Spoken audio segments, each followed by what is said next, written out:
If you've ever felt like the gym is not for you, it's a chore, it's uncomfortable, it's probably because no one has taught you how to fundamentally enjoy weightlifting. And you're probably here because you want to make changes to your physique and you know that weightlifting in conjunction with diet are the biggest levers that you can pull to achieve that. But to get to this point where you're doing it with consistency over the long term, you either have two paths. You can say, I'm really disciplined about this thing that I hate doing, but it gets me the results I want. Or you can learn to love it and stick with it just because it's inherently rewarding. And I know that when I go into the gym, I keep my head down and I feel like a gorilla and I'm moving weight and I feel powerful. I can sense the flow of endorphins in my body. I'm like not looking around, not worried about what people are perceiving me as, because I'm jacked anyway and it's totally fine. And you can get into that headspace as well where your mind is blank and you're just moving weight and it feels really good. And that is really the gold standard of what we're trying to achieve today. So we're trying to get to a point where you say, I'm embodied, I have embodiment in lifting. It's not a place where you have running thoughts. It's not really even worrying about how your physique looks. It's just, is this fundamentally enjoyable? And this is a skill that you can absolutely learn. And I have seen this result for clients in Flex and Paint, which is my program and community. So feel free to check out the description for that. But what we're gonna do today is explore some concepts around body scanning, mind-muscle connection, and how to apply this to your routine. And this is not in particular about a few other concepts that I have discussed on my channel and elsewhere around the mindset to getting in shape. It's not about how to find the perfect routine. It's not about how to even get in the gym in the first place, because those are definitely hurdles that most people struggle with, but that's kind of out of the scope of this video. So again, we're talking about these three concepts here. So body scanning is the practice of connecting with your body and not your mind so that you're regularly inhabiting your body instead of staying in a state of running thoughts. And this is a meditative practice, and effectively it's a skill where you're building out kind of your map of your body where you have awareness of different points in your body. I think the easiest way to understand this is in connecting with your hands or your toes or anywhere that you have a lot of regular interfacing with the external environment and your sensory reality. So I think the easiest way to start this is to tap your finger or to add some sort of external stimulus to your finger and to say, I just know what this feels like. I know what it feels like to touch my finger on something. Maybe you do that for a different finger, and then you stop adding sensation and you kind of, in your mind's eye, imagine what it feels like. Can I sort of have a tracer or like an after image of that sensation? Do I have awareness? If I close my eyes and I'm in a relaxed state, and that is important that you are relaxed when you're doing this, and it's important that you're relaxed when you're in the gym as well. But for now, you're relaxed, you're connecting with your body, you're aware of those sensations. Maybe you add some movement in here and you say, what does it feel like to move my finger and then to stop? And then can I do those kind of imaginary pretend reps so that I'm aware of, okay, what would it feel like if I was in fact moving my finger?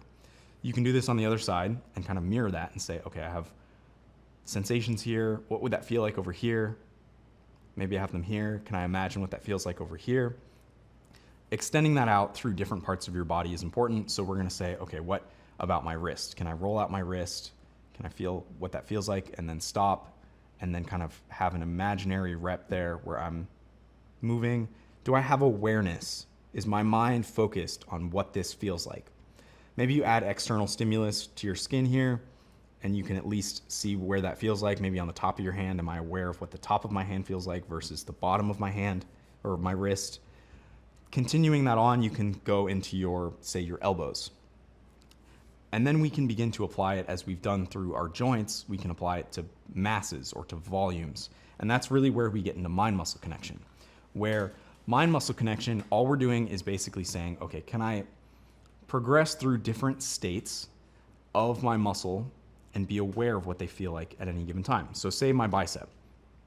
I know what it feels like to fully extend my bicep, to fully stretch my bicep, and I know what it feels like to curl or to flex at the elbow and contract my bicep. Staying with that awareness is really important here. So again, stay relaxed, stay focused on just what those sensations are like without thinking about to-do lists or anything else in your head. Instead of just going through the motions, you're connecting with your body. When you've done that, I encourage you to try some other states and to say, okay, I'm gonna flex or extend as much as I possibly can. What does it feel like to fully stretch my bicep? What does it feel like to fully contract my bicep? Maybe give it 80%, maybe give it 100% where you're really squeezing like crazy, maybe flexing it yourself, any of those things, connecting with those muscles. Again, you can do imaginary reps, and then I encourage you to do some amount of real reps and just stay with it. Just stay focused on what that is. Next, we can add weight. And this is really where the satisfaction of the gym comes in that we're building out mind-muscle connection. And for mind-muscle connection, I do actually really encourage you to use low weight and high reps here, because I think it's easy to feel the ebb and flow of sensations in the context of higher reps. If you're doing like a thing where you can only do like 3 bicep curls at like, I don't know, 40, 50 pounds or whatever, getting to that point and feeling the ebb and flow of sensations is compressed, where you want to extend it out into a longer horizon so you can say, okay, I'm feeling okay, and then maybe by my 10th one, I'm like, I'm getting a little tired, and then maybe by my 20th one, I'm like, wow, I'm really fatigued, I can barely do this, and then by my 25th, I just can't, and I'm squeezing as much as I can, and it's fully cashed, and I have no energy left, nothing to give. So in doing this, you are figuring out this ebb and flow of sensations. So we have, in this ebb and flow, you probably start out and you're happy. You're like, I feel good. As you do more reps, so this is reps over time, you're gonna feel discomfort. You're gonna feel fatigued. You're gonna feel any number of sensations.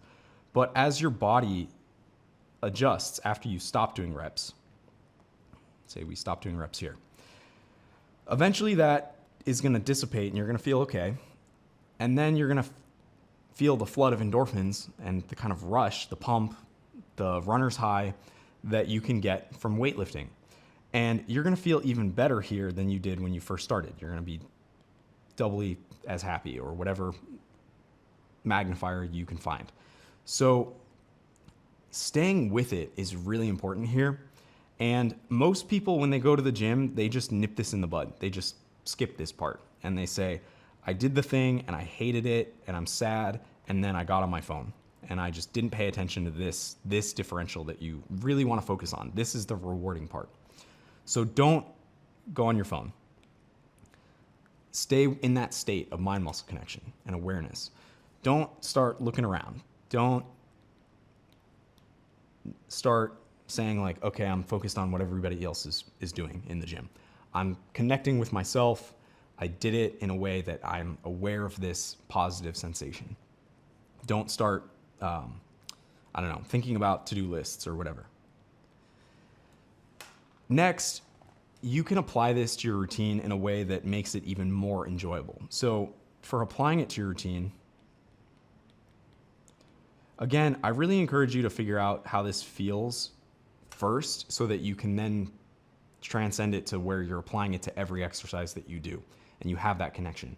Because you're gonna first start out and have a much better awareness in specific parts of your body. That's totally natural, in that maybe you connect really well with this on your legs, or maybe you connect really well with it in your arms. I think a lot of, like for me, I love a good arm day where I'm like, all I've hit today is arms because I just feel really good and really connected when I'm doing it. So your routine might look like something like, 3 sets of bench, maybe you have 3 sets of squat, maybe you have 3 sets of preacher curls. And you kind of feel ambivalent doing this process about bench. Maybe you don't really like it at all doing squats, but preacher curls feel killer and you're like, I love that. I do really encourage you to tinker around with the rep range and figure out what is enjoyable and do more of this. If you're like, yeah, I feel really good going into the gym with this specific exercise, absolutely go ahead and do that until you've built that familiarity with the enjoyment process. So don't force yourself into doing stuff that you're kind of like, eh. I do encourage you to not build a muscle imbalance and to have a healthy, well-rounded routine. But it's important that you tap into this first so that you enjoy it as much as possible. Naturally, over time, as you do like a bunch of preacher curls, maybe you start every session with preacher curls, eventually you're gonna have, because you have heightened body awareness, and understanding that you're like, I don't actually feel that good overall when I'm doing preacher curls day in, day out. So maybe I'm like developing some amount of a muscle balance. And this is a tool that will help you to round out your routine. And that now you're gonna maybe try to apply it to your triceps. And you're gonna say, I'm gonna include more of that because I'm aware of how my body feels. So this is a tool that you can use not only to enjoy the gym, but to feel better holistically. So again, try to find what's enjoyable, try to apply it into different exercises as you progress over time, but figure out what you really like first. Tinker with the rep range. There's tons of science around like you should do this number of sets and this number of reps. Figure out where you get to this state first.